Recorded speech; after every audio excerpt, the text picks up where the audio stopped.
Hello, everybody, and welcome back to another episode of Deep Thoughts. And today we are talking all about Astra Lost in Space, or Kanata no Astra, Episode 8, Lost and Found. That episode title does kind of remind me of the Banana Fish OP Survive Said the Prophet is pretty freaking dope. Oh, by the way, if you guys would like to have your name shouted out in next week's Kanata no Astra video, then you should go ahead and share this video around on the internet and then tag me at JoJo Talks Too Much over on Twitter, and I will be sure to shout you out in next week's Astra video. So we are going to jump pretty much right into this one, but I do want to quickly establish something very briefly before we begin. If you follow me on Twitter, you may have seen me go on a tirade. I was pretty upset. I was essentially spoiled on the entirety of Astra. Maybe not the entirety, but basically somebody, and I'm not going to show the comment. I've since blocked this person, so they're not going to comment again, so I wouldn't worry about spoilers, but it was the reason that I basically stopped reading the comments on my YouTube videos, because this isn't the first time this has happened. People, for some reason, get some bizarre sense of joy out of spoiling things for me. I don't know why.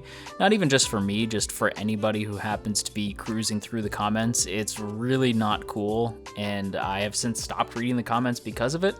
And essentially, yeah, they bullet point spoiled the show in such a way that, like, when you, like, I read the first thing, but the thing about their comment was it was all like bullet pointed, so I saw like most of the spoilers for the show.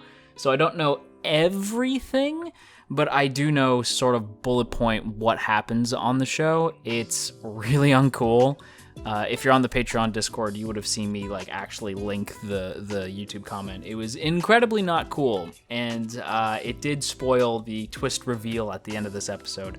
And I do know even more past that. Like, I know who the traitor is. It sucks. It super sucks. But there's points in this episode that made me less concerned about these videos going forward, because I know some people were concerned after I went on my tirade, asking if I was still going to cover Astra, even though I was spoiled on it. And yeah, I am absolutely going to continue to cover Astra, even though I know it's coming up, and it was spoiled for me, because the show does manage to still surprise me with characters like Paulina, who was not at all mentioned in the spoilers, from what I saw anyway. Maybe she was, I don't know.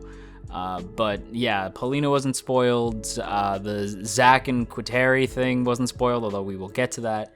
It's there's still stuff here, and I'm still going to continue to enjoy the series. But to that commenter who spoiled things, I hope you step on a skateboard and fall on your ass, you jerk. So sorry to kind of take us away from the actual episode at hand, but I just had to quickly establish, yes, I know things. No, I'm not going to tell you the future spoilers. You don't have to worry about that. I just wanted to let you guys know that, yeah, unfortunately now I know a couple things. That said, let's get into some of the stuff that I don't know, namely how Paulina fits into the whole story. I keep wanting to say Paulina, like Super Mario Galaxy, but it's Paulina. Actually, now that I think about it, Paulina, Super Mario Galaxy, game set in space. Paulina rather, shows up Astra, also series set in space. Interesting. That said, Paulina being the sole adult in a crowd of teenagers and observing how they managed to survive really did let it sink in how essentially screwed these characters should have been. But given the way that they built their dynamic, the fact that Kanata was able to keep them going this whole time, the fact that the Astra was there for them in the first place, and like their shared camaraderie, like having this adult view these characters like on the outside, saying probably the reason that they've managed to keep going is the fact that they've formed these bonds. And I do think that's really interesting. I also noticed the explanation of their situation, namely being that there's two Astras. That's weird. I actually do appreciate that they took the time to explain, like, it's actually not that weird given the planet's makeup. Like, there's only a specific strip on the planet that is actually habitable. And given how the Astra came into the atmosphere, it's not too far of a leap to assume that the two ships would crash next to each other. I actually appreciated that they even bothered explaining that. I was like, yeah, that's a good point. It is weird that the two ships would appear next to each other, and having this explanation of like, well, no, actually, it does make sense given the nature of this planet. I was like, oh, okay, well, fair play to you, Astra. I'm sorry, I shouldn't have opened my mouth. Now, that said, it is still a little convenient that there are two exactly similar ships, two separate Astras that are basically the same thing, same ship model. That's a little convenient. But I do appreciate, and the fact that both ships were damaged in such a way that the other could repair the other. Like, it's a little sort of like, it's a little convenient.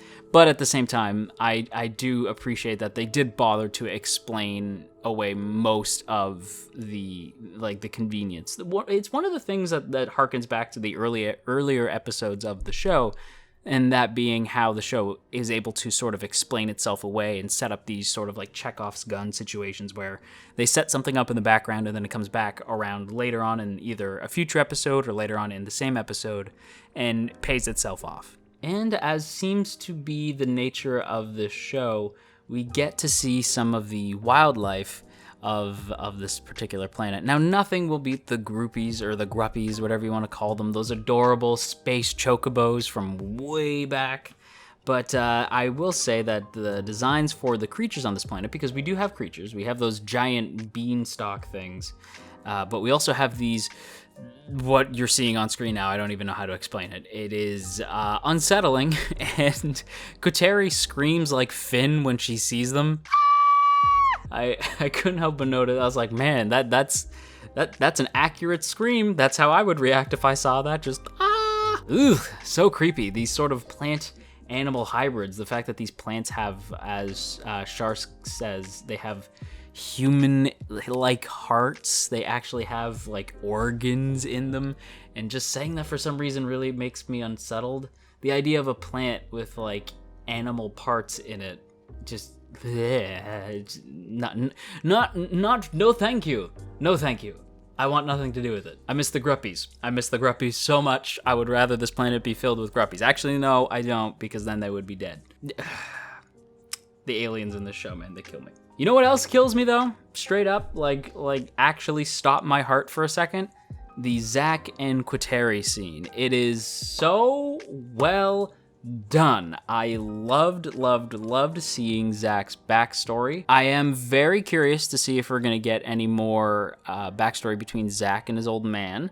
It's definitely an interesting situation going on there. And with Kuteri, I was sort of shocked that she actually had the nerve to say what her big like dream plan is. Because with Zack, I found it interesting that he claims that he doesn't want to follow in his father's footsteps. He would rather be a pilot for Kanata. That's his dream, and he's going to follow it once they get back to Earth. And he pushes Kuteri on what her dream would be, and she's of course like deflecting. She doesn't want anything, and she doesn't want to admit what it is, and then just blurts out that her whole dream isn't to be a doctor. She just wants to marry Zack. And as somebody who's been shipping these two, I was like, oh my god, I can't believe one of them actually admitted it. But Zack's kind of dense, so I'm sure he's just gonna like think she's joking or something. But no, the ship's got cannons now. They canonized the ship. They straight up just, both characters just admitted they're gonna get married. And they scream it to the point where Ares actually writes it in her journal, like, Zack and Kuteri said they're gonna get married when they get back. That's kind of neat. I love it. I love it so. I'm so happy. And that scene, you have no idea how happy I was about that scene, because it's twofold. Because on one hand, I love the fact that this ship that I have became canon. It's not my OTP of the show. That's still Kanata and Ares, but this was a close second. And the fact that they just admitted their feelings, and with Zack, he's like, I thought we always agreed to get married. I don't know what you're talking about. And back when they were kids, and Kuteri's like, I can't even believe you remember that. Like, it's just this super cute scene felt very genuine, especially given these characters' personalities. It felt totally like it felt totally natural. I really loved it. But it's also the fact that there's still stuff that I am not gonna see coming. The fact that that jerk who spoiled things didn't spoil everything. There's still character beats that I'm not gonna see coming. There's still characters in general that I'm not gonna see coming, like Paulina, who I thought for sure was gonna die in the action scene that we get later on, which is my only real negative for the episode. Yeah, let's go ahead and calm down from the high that is the Zack and Qatari scene and sort of talk about the only real negative I have with the episode.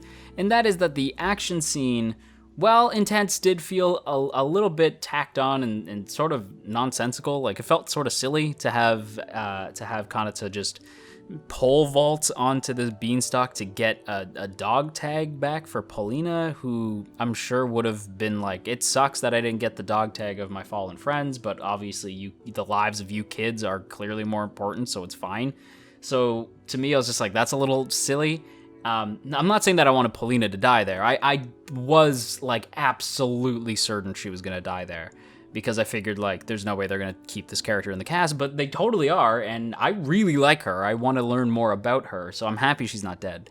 And I like that they did surprise me with that. It's just the rest of the scene itself felt sort of like, it's a little confusing. That's really my only gripe, and I guess we can talk about the big twist ending, which, like I said earlier, was spoiled for me. However, like I said, there's still twists that I'm not going to see coming. So as an example, I don't know why Funi and Qatari are the same person. It begs a lot of questions. It brings a lot of stuff into question. And it's gonna be interesting to see how we get to certain points. I am very curious to see what's gonna happen next, especially given that the next part is the final planet. I don't want to theorize because I know what's gonna happen. Again, I don't know everything that's gonna happen, but I know enough to the point where now I can't join in on theorizing with you guys, so I'm just gonna leave it up to your imagination. So we've reached that point in the video where I give this week's episode a grade, and I'm very happy to say that even though I've been giving a lot of shows grades of B lately, and I was sort of worried that Astra was gonna just continue to stay in the B range, this week's episode was such a pleasant surprise for a variety of reasons that on top of the fact that I just thought it was a really well executed episode, I'm comfortable giving this week's episode a solid A-. It was really friggin' well done. But with that said, everybody, we're gonna wrap up today's video, but before we do, as always, I have to give a super special shout out to the good folks over on Patreon, namely those in the Earl Grey tier: Calvin Atkinson, Crowbar of Irony, Dominic, Urza, No For Nothing, Maria Teresa, Mirth Mouser, Nye, Omner Garamond, Opinionated Slime, Cell, Shadow Creative, Sipco Games, Somastan, Tristan, and Verdin. Thank you guys so much for your continued support over on Patreon, and hey, if you too would like to join the T Squadron, then by all means go ahead and check out the first link in the description to check out our Patreon page, see all the cool rewards you can get over there, as well as our Patreon exclusive Discord. On that note, everybody, that is going to be a video. So if you enjoyed today's video, then you've probably been on the internet long enough to know what to do already, so I ain't going to tell you, but I will say that it is appreciated, and if you're feeling stressed out today, you go have yourself a warm cup of tea, and I'll talk to you all again real soon.